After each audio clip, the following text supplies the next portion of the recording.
Greetings and welcome to Confessions in Quarantine, Episode 4. If you've been following along, you can reasonably predict. Today we're going over the fourth commandment, to honor your father and your mother. And for the Lutheran Church, we know that this advice means a little bit more than just to follow Mr. T's advice and treat your mama right, though that is certainly part of it.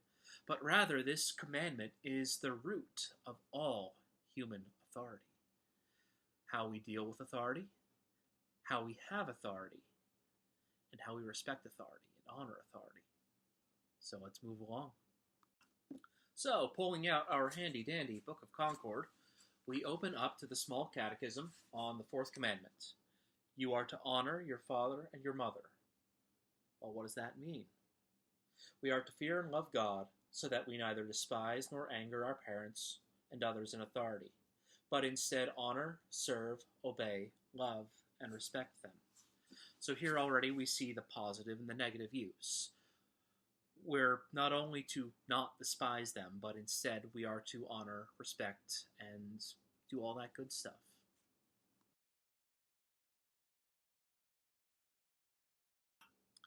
What it comes down to for us is that parents are the first gift that we receive. None of us comes into life without a parent. Luther and the Lutherans generally come to all of the world from this mindset. We didn't do anything to get what we have. It's all a gift. It's all been given, even the hard parts. Parents are unearned. They're unasked for. And they are, ideally, we'll get into that ideally a little later. Ideally, they're looking out for you. They're loving you and they're caring for you in every way that they can, every way they discern is right. The ideal parent loves and takes care of you in every way they can, trying to give you what you need. And in response to that, we're called to see this gift and honor it and honor them, the ones who bring it. And we're not just born with parents. We're born into a society. We are born into a world that is rich with people who take care of one another. Again, ideally speaking, it's the world we're called to, the world we're called to try to embody, and it doesn't always work right. But we are actually brought into a world that is already functioning and is called to take care of itself and to take care of one another. We are made stewards, right? You are born into this world as a precious treasure, and you are given this world as a precious gift. We are in this world together. And what that means is that those who are tasked with taking care of us, they are a real gift. And in turn, when you're so lucky to be given a responsibility and a place of authority, a place to get something done, you are called to act with love and service. All authority in this world, all of the authority that you've been given by God, has a component that's ultimately nurturing. A component that is based in love and care. Luther explicitly names a few. He says that teachers act in the office of parents. He says that friends can act in the office of parents. He even says that princes and governments act in the place of parent.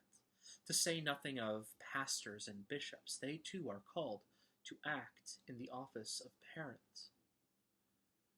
Authorities are called to love, to give, to serve, to self-sacrifice, and to all kinds of wondrous acts of charity for the sake of the ones they love, the sake of the ones they've been given.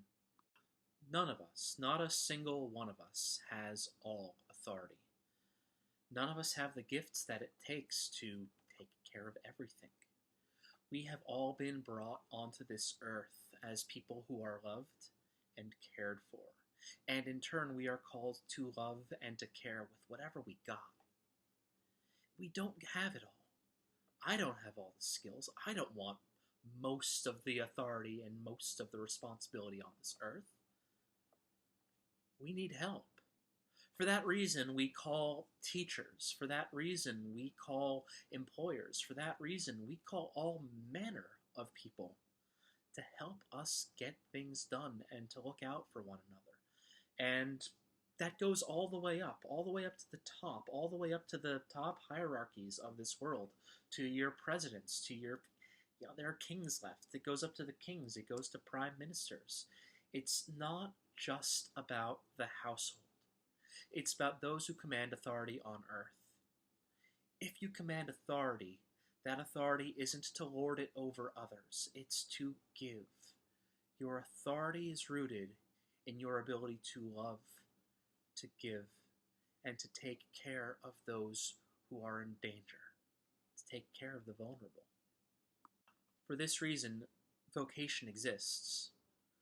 Teachers have a vocation to teach in the place of parents, because parents don't always have all the times, and they don't have all the didactic training. The pandemic's kind of made that clear. We all know that, right? Likewise, doctors, nurses, all these medical folks, they do this in the stead of parents. I know that I couldn't triage a wound. I don't know how to take care of COVID-19. If you handed me a ventilator, God help you. And God help me. But there are people who are called and gifted and trained to act in the office of parent, that is, called to act in the office of love, to take care of you, to take care of us.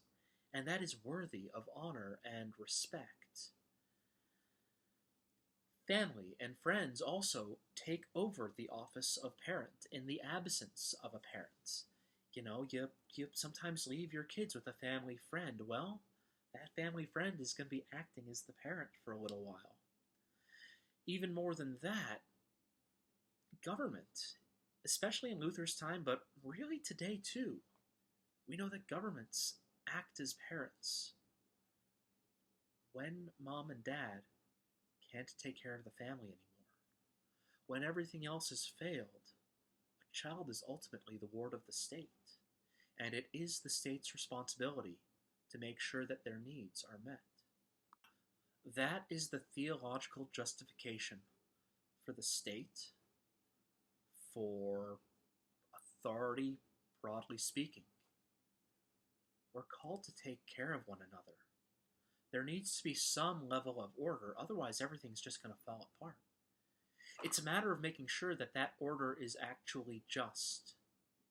It's a matter of making sure that that order actually works. So it's very important that you and I use our authority rightly, but at the same time give due honor to this noble task of making sure that people are cared for, that they have what they need. Lutherans can't really prescribe one unique form of family.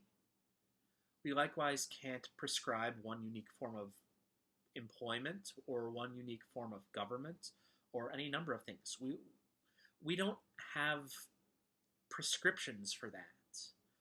What we can tell you is that God is at work in that, making sure that someone has love, that someone has what they need. We confess that God has given us everything we need, from our house, the house above our head, to the shoes on our feet. When these things are being given, that is godly work, and God makes sure these things happen. And when they fail to happen, something's coming up short. Something's wrong. And there is, as we know, sin in our world. And so we all operate under this one unifying principle when it comes to the civic world, when it comes to how we relate to one another and not just how we relate to God. We have this simple principle that no one is self-made.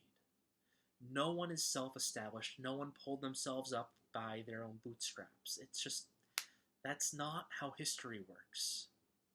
You don't come out of nowhere. You were loved. Every step of the way, God has been faithful to you through neighbors. God has been working for you in spite of so much working against you. And God's love has been made known to you. through authority figures who've loved you, through people who have stepped up for seeing how precious you are in God's sight. Loving one another, sacrificing ourselves for one another, looking out for one another, isn't an answer to a bug in the system. It's a feature. You are loved. Honor that. Honor the people who care for you.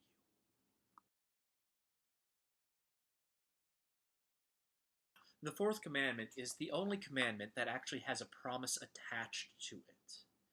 Honoring your parents helps keep things stable and prosperous.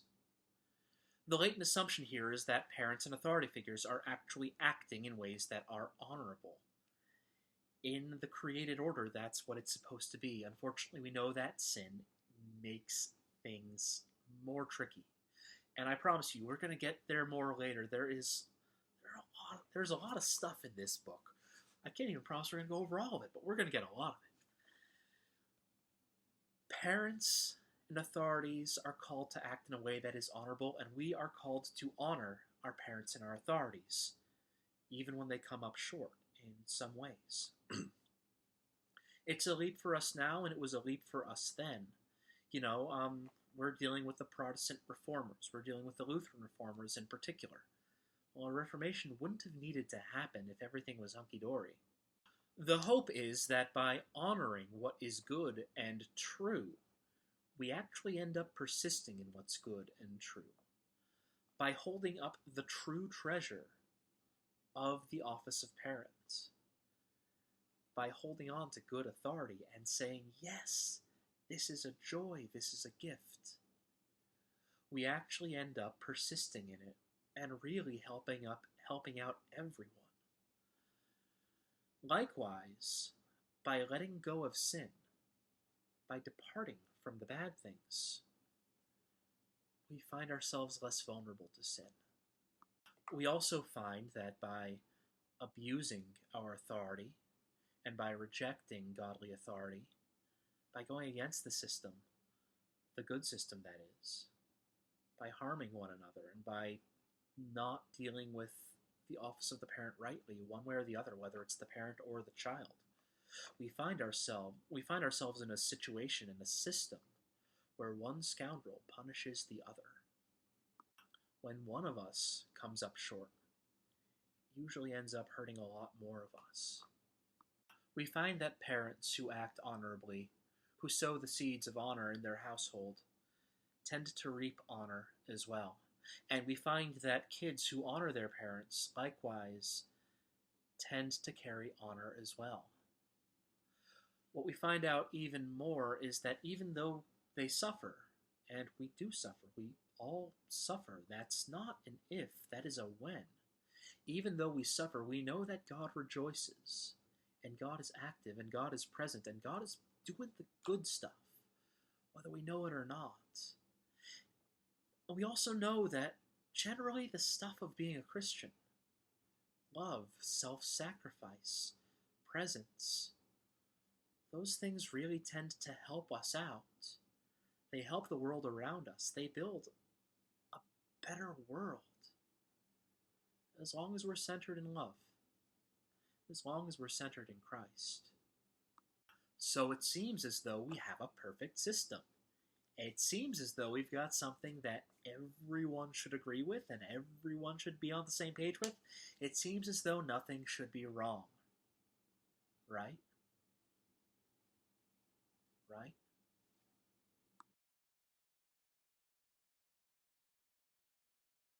It all sounds well and good.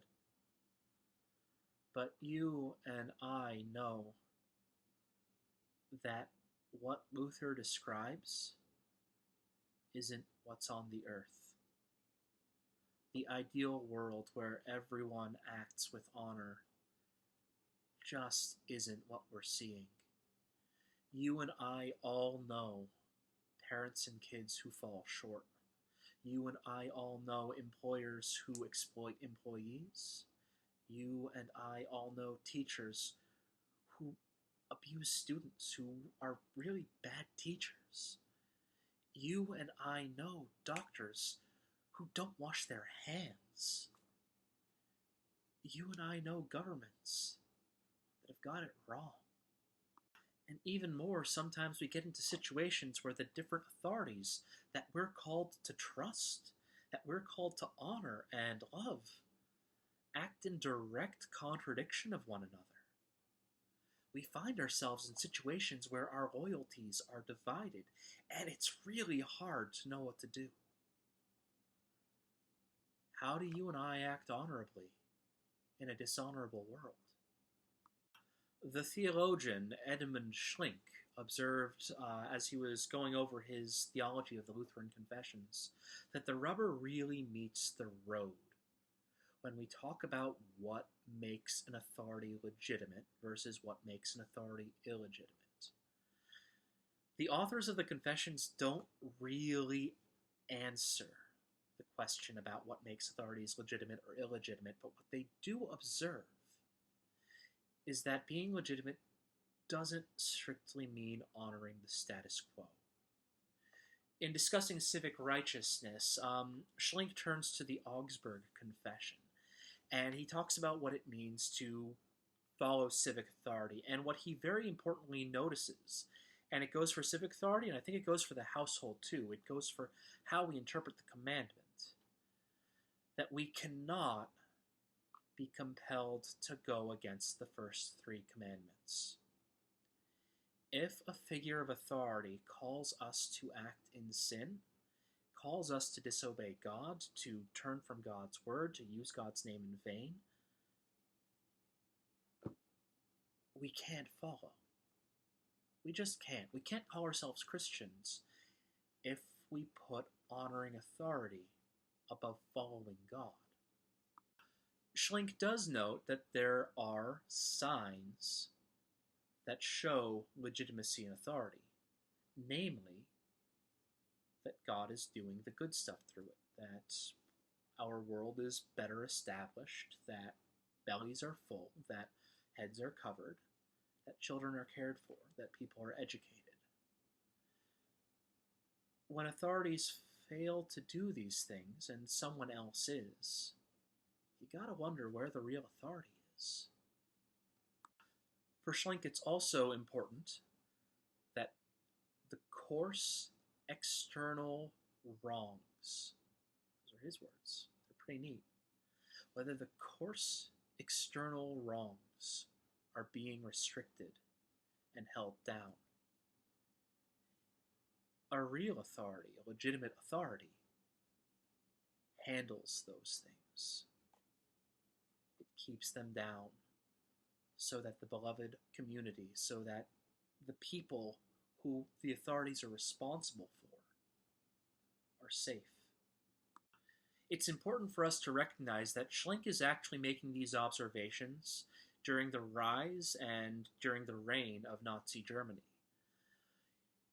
He is saying this, and he is observing a government collapse into major evil and disorder. Not even collapse, be formed in it. That regime itself purposefully excluded following God's way. But we know that we cannot be light in our task, in honoring legitimate authority, in taking care through our authority, in being God's people on this earth, so that no one can doubt the love of God is present. And so we've got to know that there is a fail-safe built right into the system when it comes to honoring your father and your mother, and honoring the chain of command, honoring the authority figures, generally speaking. We can't obey an authority that commands us to disobey God. Once we start doing that, we get into real trouble. Our relationship with God ultimately comes first. And when we are under earthly authority, when we are under, to a degree, illegitimate authority, we are called to still do our job legitimately, as though they were honorable, as though those who command us were behaving honorably. That's a mighty command, and it calls us to sometimes break rank under the world of sin. But it's important, because when we do that, we find ourselves really taking seriously the responsibility that we have. Another really important thing to keep in mind when it comes to honoring your father and your mother, I think, has a lot to do with how we understand our father and mother. This kind of links up to the concept of idolatry. You and I are not called to be our parents, nor are we called to be our authority figures. We are called to uniquely be ourselves and understand that we have real gifts. We're called to honor one another with those gifts, but we're not called to simply be someone else. That means that you are not doomed to repeat the sins of the past. In ways that you've been hurt or changed, you're not doomed to repeat that. If you're caught up in a messed up, wonky system, you can still grow up to appreciate the good, but decidedly let go of the bad. And sometimes the best way of honoring your parents, the best way of honoring authority, is to just be a better authority than what they were, and hold up what you've learned from your experience. From this we can see that sometimes even bad authorities can be a gift. We might hate it. We might go against a whole lot of it. But what we end up learning in this sin-struck world is that there is grace and there is a future. A gift rightly used, a responsibility honorably held, is a great treasure. And you and I have all been entrusted with a measure of care to keep this world going well for those who need us. So carry on what is good. Let go what is bad. Learn from weakness. Appreciate strength. Be mindful of who you obey and who you disobey and why. Never practice self-indulgence with your authority, but carry a heart of service for those who need you. And do your best by those in charge. Help them do what needs to be done. This is what it means to honor your parents. And this is what it means to be an honorable parent. Because when this world cries out, and when those in this world cry out, it's not for no reason. It's because they need someone to care. That is our fourth commandment. Next week, predictably, we're going over the fifth commandment, and it's going to pick up a lot of what we've been going over so far, because next time we're going over thou shalt not kill. Peace, grace, and all of God's blessings in your week ahead. And may you practice authority well, and may those who love you and care for you do so with a heart of true